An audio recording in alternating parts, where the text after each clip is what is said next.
আনিল মুশরিকিন। আল্লাহ তাআলা বলেন, হে রাসূল, আপনাকে যে কাজের দায়িত্ব দেওয়া হয়েছে এটা আপনি জোরে সোরে বেশি করে প্রচার করতে থাকুন। ওয়া আ'রিদ আনিল মুশরিকিন, এবং আপনি মুশরিকদের থেকে বিমুখ হয়ে যান। তারা আপনাকে কি করছে? আপনাকে গালিগালাজ করছে, আপনাকে কটাক্ষ করছে, আপনাকে নির্যাতন করতেছে, আপনি পরোয়া করবেন না। অন্য জায়গায় আল্লাহ তাআলা বলেন, ইয়া আইয়ুহার রাসূল বাল্লিগ মা উনজিলা ইলাইকা মির রাব্বিক ওয়া ইন লাম তাফআল ফামা বাল্লাগতা রিসালাতাহু ওয়াল্লাহু ইয়াসিমুকা মিনান নাস। আল্লাহ তাআলা বলেন, হে রাসূল, আপনাকে যে কাজের দায়িত্ব দেওয়া হয়েছে, বাল্লিগ মা উনজিলা ইলাইকা মির রাব্বিক, আপনার প্রতিপালকের পক্ষ থেকে আপনার নিকট যা প্রেরণ করেছেন, বাল্লিগ, আপনি তা মানুষের নিকট পৌঁছে দিন।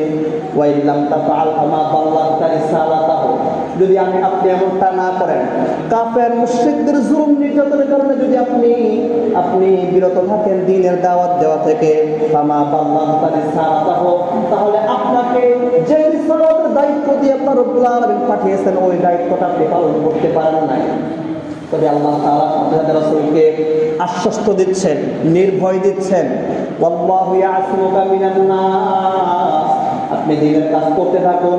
এই দ্বীনের কাজ চলার পথে যত মানুষের পক্ষ থেকে, মানুষ নামক শয়তানের পক্ষ থেকে আপনার উপর যত জুলুম নির্যাতন হবে, ওয়াল্লাহু ইয়াসিমুকা মিনান নাস, আল্লাহ পাক আপনাকে এই মানুষের অনিষ্টতা থেকে আপনাকে রক্ষা করবে।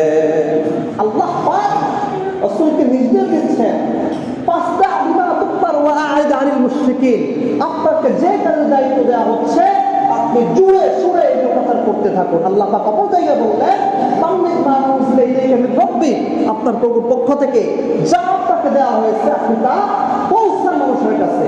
তবে আল্লাহ পাক হাজতে বলতেছেন যে আপনি নির্ভয় হবেন না, আপনি ভয় পাবেন না, আল্লাহ নির্ভয় দিচ্ছেন যে আল্লাহ আপনাকে বাঁচাবেন।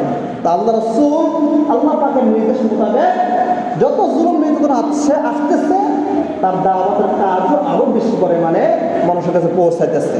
তো একদিন যেটা বলতেছিলাম, তো এভাবে দেখা যাচ্ছে যে জুলুম নির্যাতন হচ্ছে কিন্তু